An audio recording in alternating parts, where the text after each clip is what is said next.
Assalamualaikum warahmatullahi wabarakatuh. Selamat datang Ibu Emi, Wakakurikulum dari MTS Negeri 3 Tuban di MTS tercinta kami yaitu MTS Negeri 1 Lamongan. Dalam kesempatan yang baik ini, perkenankan kami sedikit bertanya pada Bu Emi tentang bagaimana kesan dan pesan Bu Emi terutama melihat keberadaan MTS kita ini. Terima kasih sebelumnya, kami sudah disambut dengan luar biasa sambutannya oleh Bapak Kepala dan Bapak Wakakurikulum serta semua instansi yang ada di sini. Alhamdulillah, Masya Allah luar biasa.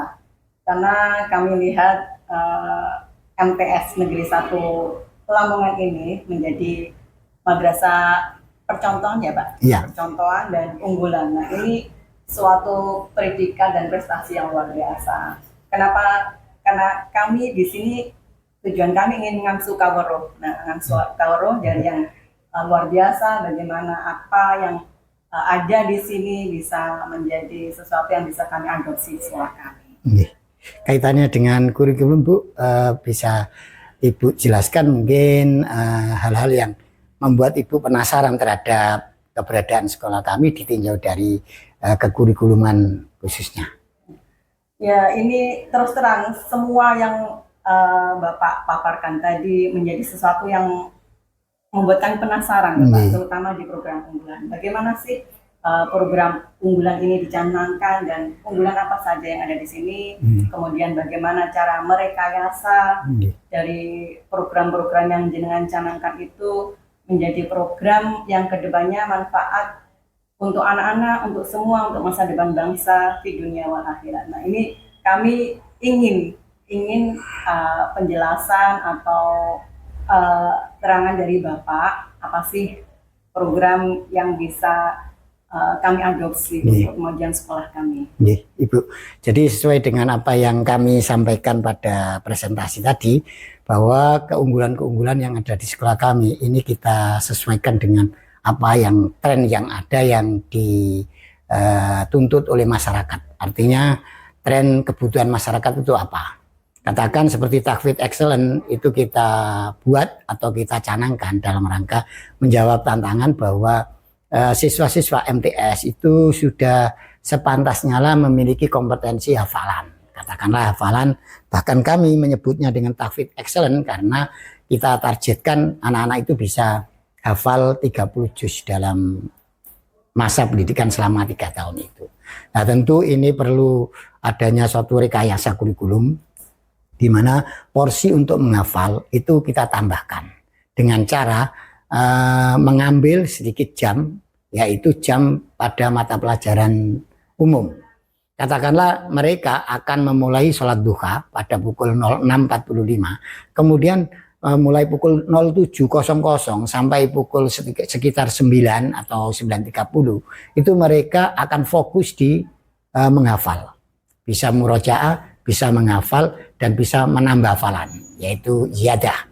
Mereka akan bertemu dengan ustadz-ustadz mereka karena pada waktu itu mereka vakum dari KBM dan itu kita siasati dengan cara mengambil jam-jam mata pelajaran umum untuk kita ambil sebagian, terutama mata-mata pelajaran yang bisa anak-anak itu belajar secara mandiri. Jadi mungkin pendampingan yang dilakukan oleh guru, katakanlah yang mestinya 5 jam pelajaran, itu bisa hanya 3 jam pelajaran. Lalu bagaimana kok bisa hanya 3 jam pelajaran? Yang 2 jam pelajaran itu bisa dengan cara mandiri. Jadi anak-anak itu dibuatkan resume oleh guru mata pelajaran masing-masing, kemudian mereka suruh baca sendiri, sehingga mereka 5 JP itu cukup dengan 3 JP. Yang 2 JP tadi kita ambil dalam rangka untuk menambah hafalan atau fokus di hafalan. Dan itu setiap hari. Bukan ditambahi jam les itu enggak? Kalau jam menghafalnya itu bisa juga di samping pukul 07 sampai 09.30 di masjid, itu mereka juga mempunyai waktu-waktu misalnya sebelum subuh secara mandiri, kemudian ba'da asar, kemudian ba'da maghrib dan seterusnya. Mereka itu memang proses untuk menambah hafalan. Nah, adapun waktu yang kita sediakan pada pukul 07 sampai 09.30 itu adalah waktu-waktu di mana mereka bisa juga menambah hafalan maupun bisa mereka itu istilahnya meroja atau store atau mengulang hafalannya. Nah itu tanpa siasat seperti itu maka mungkin mereka kekurangan waktu ya, karena terlalu banyak memikir mata pelajaran, akhirnya fokus untuk hafalannya itu tidak bisa mencapai target, karena menghafal itu juga butuh waktu dan konsentrasi gitu. Kemudian Bapak, untuk tahfidz excellent ini apa dikhususkan untuk santri atau peserta didik yang hanya tinggal di Maknat atau yang umum juga bisa ikut program tahfidz hafalan? Jadi tahfidz excellent ini sistemnya begini Bu. Pertama itu ada seleksi bagi mereka yang berminat betul, karena syaratnya juga ketat. Misalnya mereka harus bacaannya harus sudah bagus, kemudian mereka juga sudah punya modal hafalan minimal 1 juz, syukur kalau bisa 2 juz. Kemudian mereka setelah dinyatakan lulus, tidak semuanya, secara umum di tahun pelajaran baru itu mereka kita beri kesempatan semuanya, tapi dengan syarat yang tadi punya hafalan 1 juz dan sudah ngajinya sudah bagus.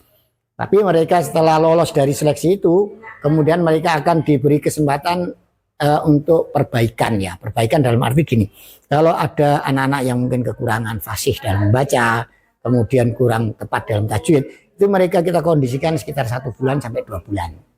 Nah nanti setelah bagus, bacaannya sudah benar, tajwidnya sudah ditaksin dulu. Kalau sudah bagus, baru mereka bisa memulai untuk menghafal. Nah seperti itu. Jadi terbuka untuk umum sebenarnya. Tapi kan tidak semua anak punya kemauan dan punya potensi untuk menghafal. Nah, itu yang program tahfidz excellent. Gitu. Kemudian untuk Bapak gini, saya lihat tadi kan begitu banyak prestasi-prestasi baik di bidang akademik maupun non akademik ya. Sejauh ini ada nggak parameter untuk program PPDB? Ya. Bagaimana bisa menelurkan embrio-embrio yang luar biasa seperti itu? Ada Bu. Jadi kita ini setiap tahun ketika PPDB itu selalu mencari bibit-bibit berbakat. Jadi pada waktu semua siswa itu mendaftar ke kita dari MI maupun SD, itu sudah kita petakan. Anak-anak yang memiliki kompetensi di bidang akademik, misalnya juara olimpiade, mata pelajaran, maupun non-akademik, misalnya mereka juara-juara di bidang olahraga, itu sudah kita petakan dan kita inventarisir. Mereka yang lolos kemudian masuk di jalur-jalur khusus, kemudian masuk menjadi siswa kita, itu akan kami jaga. Jadi daftar dari mereka itu kemudian kita serahkan kepada pembina masing-masing ekstra. Nah, kemudian kita minta supaya menajamkan dan meningkatkan kompetensi mereka, karena mereka ini adalah mutiara-mutiara yang harus kita jaga, kita poles sehingga bisa berprestasi tidak hanya ketika di SD atau MI, tapi di tingkat madrasah sanawiyah atau MTS ini juga bisa membawa nama harum madrasah kita. Ya, seperti itu Bu. Ya, insya Allah. Kemudian untuk yang ini Pak, untuk yang program unggulan atau yang khusus bidang-bidang tadi, ada nggak mungkin sekolah atau kurikulum punya trik jitu dalam mencapai target yang diinginkan? Iya, jadi untuk mengembangkan minat bakat anak-anak potensial tadi, memang kita kasih waktu tertentu. Jadi mereka ada ekstra tambahan waktu. Misalnya di kelas A itu anak-anak yang memiliki kompetensi bahasa itu memang kita tambah 6 JP dalam seminggu itu untuk berkonsultasi dan mengembangkan bakat minatnya di bidang bahasa. Di luar jam. Di luar jam, termasuk juga yang matematika dan lain sebagainya. Intinya semua potensi yang ada itu kemudian kita pertajam. Jikalau misalnya dari tenaga-tenaga internal dirasa masih kurang mumpuni untuk siswa yang potensialnya sangat tinggi dan ingin meraih di tingkat yang lebih tinggi, misalnya tingkat nasional maupun di tingkat internasional, kita juga bisa menggandeng tenaga ahli dari bimbel, kemudian tenaga ahli dari guru-guru yang memang punya bakat dan sudah berpengalaman membina anak-anak untuk berprestasi seperti itu. Itu kalau guru-guru di sini merasa kewalahan. Tapi memang sebenarnya guru-guru kita di sini kita optimalkan dulu. Nanti kalau eventnya nasional, baru kita fokus mereka kita training secara khusus untuk menghadapi event yang sifatnya nasional tadi atau internasional itu. Gitu Bu. Nggih. Ya, terima kasih. Mungkin nanti kita bisa survei Bapak nggih. Nggih, terus kesan Ibu dalam kesempatan ini, kesan Ibu bagaimana untuk menutup perjumpaan kita ini? Kesan saya secara pribadi dan mungkin mewakili sekolahan, yaitu tadi saya sampaikan, Masya Allah, tabarakallah, dengan apa yang panjenengan paparkan dari Bapak Kepala Sekolah juga. Dari waktu-waktu saya dulu juga pernah ke sini mencapai kemajuan yang luar biasa, Bapak.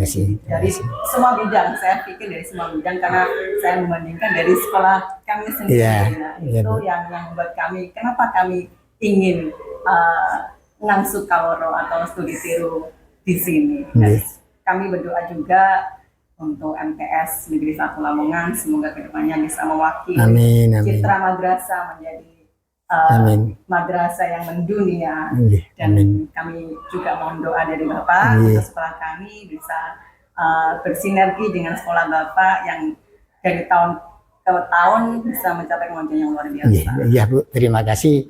Insya Allah kami siap dan mudah-mudahan silaturahmi ini bisa berlanjut untuk waktu-waktu yang akan datang. Demikian bincang-bincang kami secara singkat dengan Wakakurikulum MTS Negeri 3 Tuban, Bu Emi, yang mudah-mudahan bermanfaat bagi kita semua. Terima kasih. Assalamualaikum warahmatullahi wabarakatuh.